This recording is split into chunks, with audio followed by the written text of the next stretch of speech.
Bon week-end à vous et bienvenue à la Rhapsodie des réalités, dévotionnel quotidien préféré du samedi 19 mars 2022. Je suis la sœur Fabienne Derion qui vous apporte la parole de Dieu par la Rhapsodie des réalités. Et votre Rhapsodie des réalités, encore appelée Ange messager de Dieu, vous donne un pouce pour votre journée et un sens à votre vie. Alors je vous souhaite une merveilleuse journée et j'espère que oui, vous avez bien passé la journée et le premier jour avec notre homme de Dieu. Parce que c'est qui nous met pendant les 3 jours de guérison. Oui, nous avons achevé le premier jour. C'était magnifique, c'était puissant. Il y avait la présence de Dieu. Oh, c'est manifesté. Alors, j'espère que vous avez reçu. Vous avez reçu vos guérisons, vous avez reçu vos bénédictions, vous avez reçu vos délivrances, vous avez reçu tout ce que vous attendez, vous avez reçu. Alors, nous sommes au deuxième jour. Si vous n'avez pas reçu le premier jour, sachez que vous allez avoir le premier jour, le troisième jour. Et même si vous avez reçu le premier jour, il faut toujours s'attendre à beaucoup, à plus. Amen. Alléluia. Oui, parce que Dieu est là avec nous à tout moment. Et il voudrait nous bénir. Donc à ce jour, nous allons juste rendre grâce à l'Éternel pour tout ce qu'il a fait. Pour le premier jour, il y a eu des guérisons. Oui, instantanées, des guérisons. Des aveugles ont vu. Il y a eu des témoignages. Alors, préparez-vous à nous envoyer vos témoignages. Oui, parce que c'est important de glorifier Dieu pour ce qu'il fait dans votre vie. Plus vous rendez grâce à l'Éternel pour ce qu'il a fait dans votre vie, plus vous allez recevoir plus de bénédictions. Vous allez recevoir plus de témoignages. Alors, n'hésitez pas. Ne gardez pas vos témoignages pour vous-même. Non, partagez-les avec les autres. Pour qu'ils soient bénis et qu'ils glorifient l'Éternel. Amen. Et que vous-même vous soyez bénis aussi. Alléluia. Bénissons à Dieu. Alors, nous prions en langue pour rendre grâce à Dieu. Alléluia.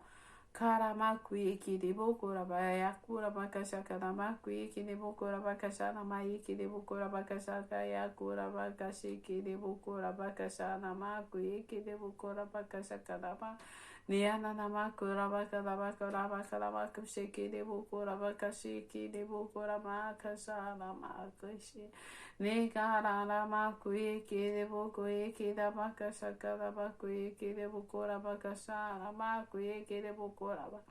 Oh, merci Seigneur Jésus. Seigneur, nous te louons, nous te bénissons. Oui, Seigneur. Pour le premier jour des 3 jours de guérison avec notre homme de Dieu par ce Christ qui le met. Merci pour ta présence dans tous les centres de guérison, dans les maisons, dans les hôpitaux, dans les écoles, partout où ils ont visionné ce programme de guérison. Le premier jour, Seigneur.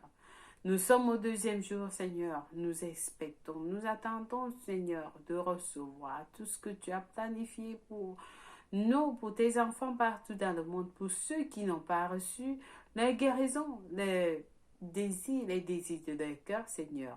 Nous continuons à prier pour eux, que les cœurs soient ouverts et que tu vas satisfaire, tu vas leur donner les désirs de leur cœur. Amen, nous te bénissons, Seigneur. Maintenant et pour toujours, au nom de Jésus-Christ, nous t'adorons, Père. En ce jour, Seigneur, merci de nous conduire à ta parole, qui va même encore amener plus de foi sur tes enfants. Nous te disons merci infiniment au Père, au nom de Jésus-Christ. Amen. Loué soit Dieu. Alléluia. Alors, aujourd'hui, le pasteur va nous enseigner, parce que celui qui le met nous enseigne sur le sujet intitulé « Soyez conscients de la vie divine ». Soyez conscients de la vie divine. Le verset du jour est tiré d'Ésaïe 33, verset 24, qui lit Aucun habitant ne dira je suis malade. Le peuple de Jérusalem reçoit le pardon de ses iniquités. Alléluia, loué soit la parole de Dieu. Alors, le pasteur nous dit, j'ai saisi le message de la vie éternelle très tôt dans ma vie. J'y ai cru. Et j'ai commencé à prêcher et à enseigner sur comment vivre pleinement cette vie. Alléluia. J'ai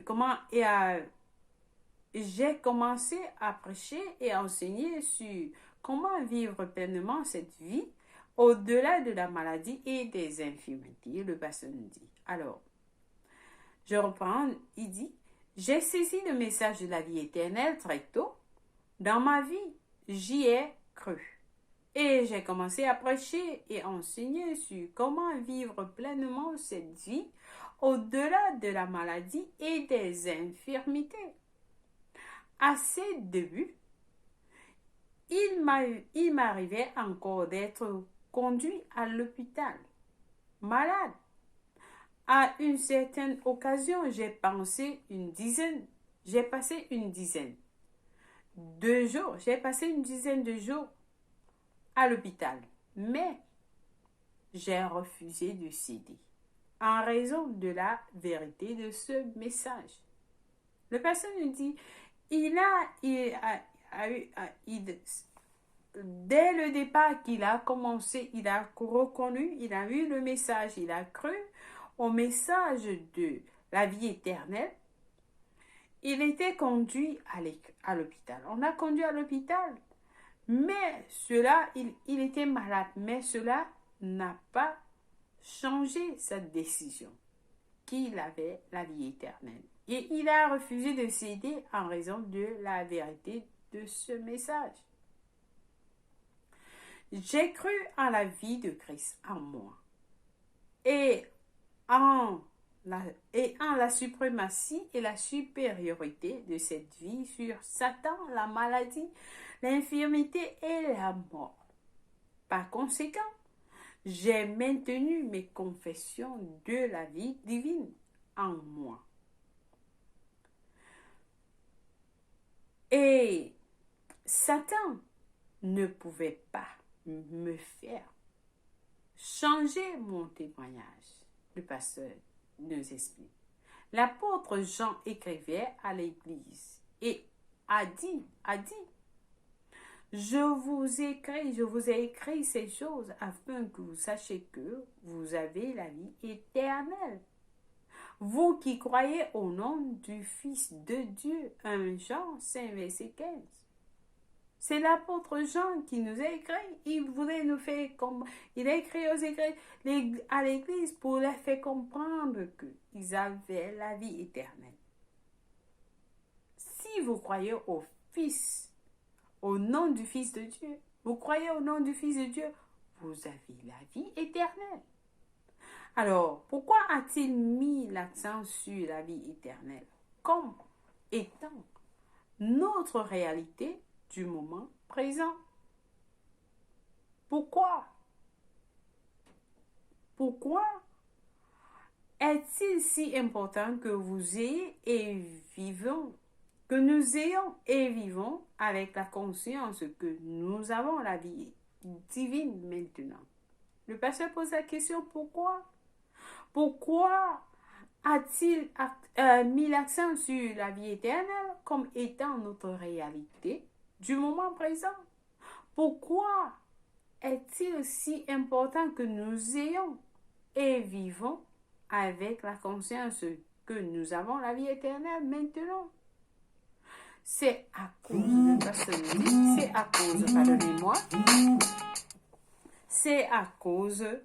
de l'impact. C'est à cause de l'impact et de l'implication de cette vie divine en celui qui la possède. C'est à cause de l'impact et de l'implication de cette vie divine en celui qui la possède. Aucune maladie ou infirmité ne doit prospérer dans votre corps. Aucune maladie ou infirmité ne doit prospérer dans votre corps, car vous avez la vie éternelle. Peu importe comment vous vous sentez, maintenez cette confession. Maintenez cette confession. Le pasteur nous dit, il dit, déclarez, j'ai la vie éternelle. Par conséquent, au nom de Jésus, au nom du Seigneur Jésus-Christ, je refuse d'accommoder une quelconque forme de douleur, de maladie ou d'infirmité. Je suis imprégnable à la maladie. La vie éternelle est à l'œuvre en moi. Alléluia. Alléluia. Alors ça, c'est la déclaration que vous devez faire. Non, je refuse d'être malade. Je refuse d'être malade. J'ai la vie éternelle. Je refuse de toute infirmité, toute maladie dans mon corps. Mon corps n'est pas sujet de maladie. Le pasteur nous dit ici, peu importe comment vous vous sentez, maintenez votre confession. Déclarez, j'ai la vie éternelle. Par conséquent, au nom du Seigneur Jésus-Christ, je refuse d'accommoder une quelconque forme de douleur, de maladie ou d'infirmité. Je suis imprégnable à la maladie. La vie éternelle est à l'œuvre en moi. Oui, vous avez la vie éternelle. Vous avez la vie éternelle, peu importe la douleur, peu importe. Vous déclarez, j'ai la vie éternelle. Alors la Bible nous donne un exemple. Paul, lorsqu'il est arrivé dans un village en Rome, après avoir passé des jours dans la mer, et ils ont été reçus dans un village. Alors, ils ont fait le feu. Pendant qu'il était en train de faire le feu, il ramassait les bois pour faire le feu. Alors, le serpent s'est attaché sur sa main. Un serpent venimeux s'est attaché sur sa main. Alors, les habitants de ce village ont cru qu'il allait tomber et mourir. Mais alors, oh là là, mais alors, tout ce qu'il a fait, c'était secouer sa main. Il a secoué sa main sur le feu et le serpent est tombé. Et les habitants étaient étonnés. Ils étaient étonnés. Pourquoi est-ce que cela s'est passé? C'est parce que Paul avait la conscience. Il avait la conscience qu'il avait la vie éternelle. Raison pour laquelle le serpent n'a pas mordu. La Bible nous dit, vous allez marcher, vous allez boire des breuvages. Des breuvages, c'est-à-dire vous allez boire des choses empoisonnées, ça ne va rien faire, ça n'aura aucun effet dans vous. Amen. Alors le pasteur nous dit, j'ai la vie de déclarer, j'ai la vie éternelle. Par conséquent, au nom du Seigneur Jésus-Christ, je refuse d'accommoder une quelconque forme de douleur, de maladie ou d'infirmité. Je suis imprégnable à la maladie, la vie éternelle est à l'œuvre en moi. De temps en temps, affirmez ces paroles et maintenez votre position. Il ne faudra pas longtemps, peu importe ce que cela pourrait être, qu'il s'agisse d'une tumeur cancéreuse, de diabète, d'une maladie terminale, peu importe, cela disparaîtra de votre corps. Peu importe ce que c'est. Si vous maintenez cette déclaration que nous venons de dire, le pasteur nous a demandé de faire, d'ici peu de temps, cela va disparaître. Voici l'effet de la vie éternelle en vous. Les années passent et je me prélasse. Je me prélasse dans la santé divine, le pasteur nous explique. La vie éternelle est à l'œuvre en moi, dans chaque fibre de mon être, dans chaque cellule de mon sang et dans chaque os de mon corps. Alléluia! Alléluia! Vous avez cette vie éternelle dans vous. Vous avez la vie éternelle dans votre cerveau. Vous avez la vie éternelle dans chaque fibre de votre corps. de votre être, dans chaque cellule de votre sang, dans chaque os de votre corps. Alléluia. Et vous êtes en santé. La santé divine, vous avez cette vie, vous avez la vie éternelle en vous, à l'œuvre en vous, dans chaque fibre de votre corps. C'est notre vocation, le pasteur nous explique. Notre droit est notre héritage. Et notre héritage de vivre de façon transcendante au-dessus de la maladie et de l'infimité. Parce que la vie divine agit en nous. Le pasteur dit, j'ai trouvé que ceci n'est pas seulement vrai dans la parole écrite, c'est aussi vrai dans mon esprit, mon âme et mon corps. Ayez ce même état d'esprit, le pasteur déclare. Le pasteur nous dit, ayez ce même état d'esprit. Vous êtes conscient que cette parole, elle n'est pas juste écrite, mais elle est aussi vraie dans votre esprit. Vous la vivez. Elle est vraie dans votre esprit, dans votre âme et dans votre corps. Béni soit Dieu. Alléluia.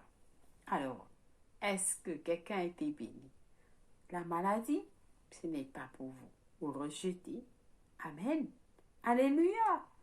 Alors, j'espère que quelqu'un a été béni en ce jour. Le pasteur va nous amener sur des études approfondies pour comprendre mieux ce que la parole de Dieu nous dit encore. Dans 1 Timothée 6, verset 12, qui dit, 1 Timothée 6, verset 12, un instant, ça nous dit, combat le bon combat de la foi, saisis la vie éternelle, à laquelle tu as été appelé et pour laquelle tu as fait une belle confession en présence d'un grand nombre de témoins. Alléluia. Vous avez fait un grand... Le pasteur nous a expliqué que en faisant, pendant que le jour que vous avez déclaré que Jésus-Christ est Seigneur et Sauveur de votre vie, tous les démons du monde, tous les démons qui existent ont suivi. Alors, vous avez fait une confession devant un grand, en présence. Vous avez fait une belle confession en présence d'un grand nombre de témoins. Alléluia. Donc, vous avez cette vie en vous. Béni soit Dieu. Notre deuxième passage est dans 1 Jean 1. 1 Jean 1, verset 12 nous dit ceci. 1 Jean 1, verset 12. Verset 2, pardon, excusez-moi. Car la vie a été manifestée et nous l'avons vue et nous lui rendons témoignage et nous vous annonçons la vie éternelle qui était auprès du Père et qui nous a été manifestée. Alléluia. Béni soit Dieu. Et le dernier passage du jour est tiré de 1 Jean 5, verset 11 à 13. 1 Jean, verset 5. 1 Jean 5. Pardonnez-moi. 1 Jean 5, voilà. Verset 11 à 13. Nous le lisons ensemble qui nous dit: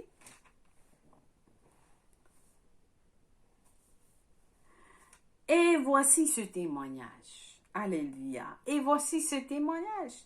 C'est que Dieu nous a donné la vie éternelle.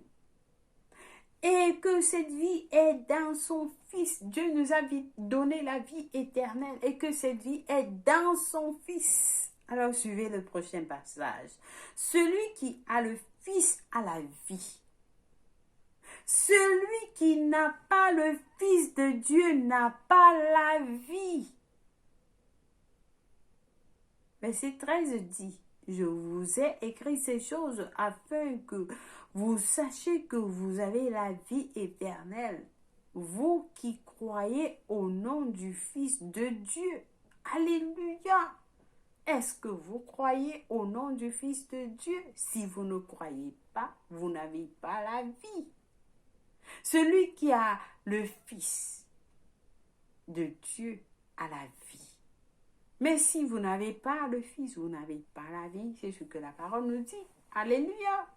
Alors, lorsque nous allons prier la prière du salut, si vous n'avez pas le Fils, donnez votre vie à Christ afin de recevoir cette vie éternelle que vous avez entendu parler. Cette vie éternelle qui fait à ce que vous ne soyez pas malade ou dans qu'aucune maladie, infirmité ou mort ne peut rester en vous. Non. Alors, avant d'aller à la prière du salut, nous allons faire la confession du jour. Et nous confessons en disant, la vie éternelle est à l'œuvre en moi. Je refuse d'accepter la maladie et les infections dans mon corps. Je suis supérieur à Satan et aux éléments de ce monde. Je prends les choses en main et je règne sur mon corps avec la parole de Dieu. Et je refuse de céder à la maladie, à l'affection et à l'infirmité. Alléluia.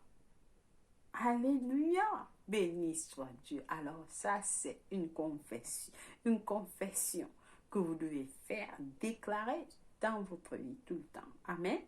Béni soit Dieu. Nous avons à lire aujourd'hui Luc 2, verset 21 à 52, Deutéronome 13 à 15 pour la lecture biblique de 1 an, et Romains 1, verset 1 à 12, Psaume 85 à 86 pour la lecture biblique de 2 ans. Béni soit Dieu. Donc, si vous n'avez pas encore reçu la vie éternelle, vous n'avez pas encore donné votre vie en Christ, vous ne pouvez pas avoir la vie éternelle. Non, la première des choses, c'est de donner votre vie en Christ et vous recevez la vie éternelle. C'est ce que la parole de Dieu nous dit. Et il y a bien d'autres choses que vous recevez. Alors, c'est l'opportunité pour vous de donner votre vie en Christ. Je vous conduis à la prière du salut. Alors, priez avec moi de tout cœur. Dieu va vous écouter et il va vous répondre. Amen. Nous prions en disant au Seigneur Dieu, je crois de tout mon cœur en Jésus-Christ, le Fils du Dieu vivant. Je crois qu'il est mort pour moi à la croix. Et Dieu l'a ressuscité des morts. Je crois qu'il est en vie aujourd'hui. Je confesse avec ma bouche que Jésus-Christ est le Seigneur de ma vie à partir d'aujourd'hui. Par lui et par son nom, j'ai la vie éternelle. J'ai reçu la vie éternelle dans mon esprit par la foi. Je suis né de nouveau. Je suis désormais un enfant de Dieu. Merci Seigneur pour ton précieux Saint-Esprit. Je le reçois maintenant dans mon cœur afin de m'aider à vivre une vie chrétienne efficace. Je peux parler en langue de l'esprit, poser mes mains aux malades pour qu'ils guérissent. Je suis la justice de Dieu en Jésus-Christ. Alléluia. Alors, béni soit Dieu et soyez bénis pendant que vous avez prié cette prière. Si vous avez prié cette prière, laissez-nous savoir que vous avez fait cette prière au www.rhapsodyderealités.org. Alléluia. Béni soit Dieu. Vous êtes bénis infiniment. Alors, joyeux anniversaire à vous. Vous êtes spécial, très spécial pour l'Éternel. Nous vous aimons et Jésus vous aime plus. Merci aussi pour toute la semaine d'avoir suivi la Rhapsodie des réalités et pour ce week-end. Je vous encourage à vous enregistrer si vous ne vous êtes pas enregistré pour les 3 jours de guérison. Faites-le. Et ne ratez pas. Ne ratez surtout pas le 2e jour. Amen. Vous serez bénis infiniment. Invitez les autres aussi, ne visionnez pas tout seul. Amen. Béni soit Dieu. Au revoir et bonne journée à vous. Je vous aime et Dieu vous aime plus. Au revoir.